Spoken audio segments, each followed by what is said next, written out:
Well, it might be springtime, but it gets a little cool at nighttime now still.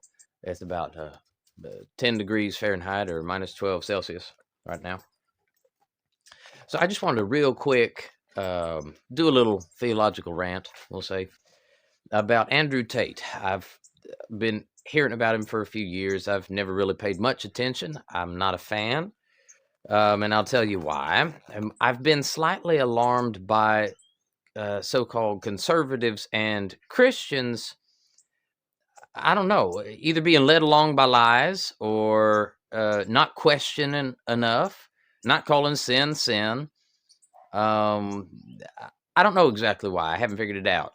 You know, Candace Owens, who has defended him, which I think is absolutely despicable. And to me, it slightly brings into question her integrity overall and all the things that she says. But Tucker Carlson, I don't think asked enough questions or pushed him enough when he interviewed him.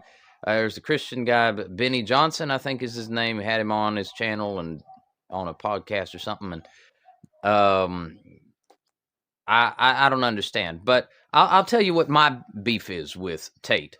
Now, Tate puts himself forth as this really tough, tough man, alpha man with a spine, and I disagree with that. I highly disagree with it. Is he tough on the outside? Yeah. Could he beat me up? Most likely.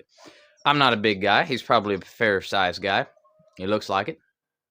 But to me, the measure of a man and the measure of strength is not that you submit other people and you take advantage of other people for your own, to fulfill your own hedonistic desires. You don't take advantage of people for vice's sake, for sin's sake, and call that strength. Any weakling, any wimp, any wuss can take advantage of somebody, can give in to your own weaknesses, can give in to sin. Anybody can do that. Anybody can give in to temptation. Giving in to temptation is not a measure of strength. That shows weakness. A measure of strength is when you say no to yourself, when you say no to your own hedonistic desires, and you do what's not easy, what is actually difficult, and you realize you can't do it yourself, and you need help, you need Jesus' help, you need a Savior, and that's what salvation's all about, and that shows real strength. Real strength is shown in humility, true humility, not in taking advantage of people. Tate and his brother have both. There are videos you can see online. You can look it up. This is not just me talking. This is not just my presumptions or assumptions about the guy and his brother, which I don't even remember his brother's name. He doesn't get as much publicity. But from their own videos and by their own admissions, they were pimps. They are guilty of human trafficking. I mean, if you look at it, they fit the perfect description of there are multiple different forms of human trafficking. You can look it up. But I'm not going into that now. They've done, and everything that goes along with pimping women and sexually exploiting women and then exploiting them using women to exploit men and to steal money, basically, to get the men's money. Not going into it. You can look it up for yourself if you want, but I find that absolutely despicable. And I think every single Christian should call him out on it.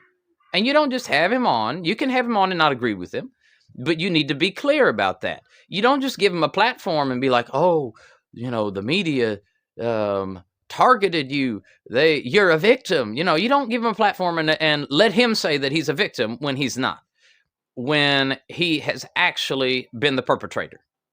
So I find that dishonest at best.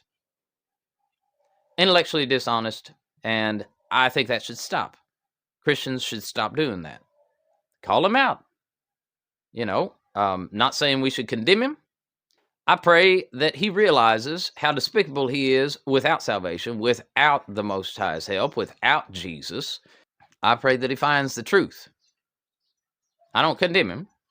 He needs help just like all of us need help. We all need the help of Jesus.